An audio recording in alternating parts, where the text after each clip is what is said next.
তুমি না ওয়াদা করেছিলে, তুমি না তোমার স্রষ্টাকে ভালোবেসে প্রতিশ্রুতি দিয়েছিলে, বুঝতে পেরেছিলে তিনি ছাড়া আপন বলতে আর কেউ নেই। মনে আছে তুমি বলেছিলে তার প্রিয় বান্দা হয়ে দেখাবে, রবকে পেতে সব কিছু করবে। তাহলে এখন সে পর কেন হয়ে গেল?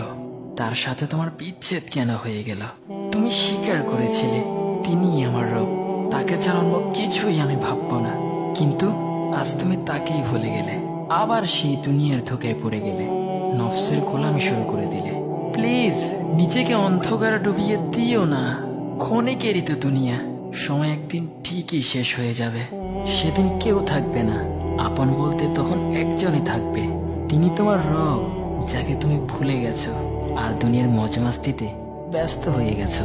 অথচ তোমার ব্যস্ত থাকার কথা ছিল শুধু রবের সন্তুষ্টি অর্জনে। আর কত ডুবে থাকবে অন্ধকারে? ফিরে আসো না তোমার রবের দিকে। বিশ্বাস করো, তোমার রব এখনো তোমাকে প্রচন্ড রকম ভালোবাসে। তাই ফিরে এসো, আর যেও না অন্ধকারে। কারণ তোমাকে রবের প্রিয় হতে হবে, ও রবের আরো কাছে যেতে হবে।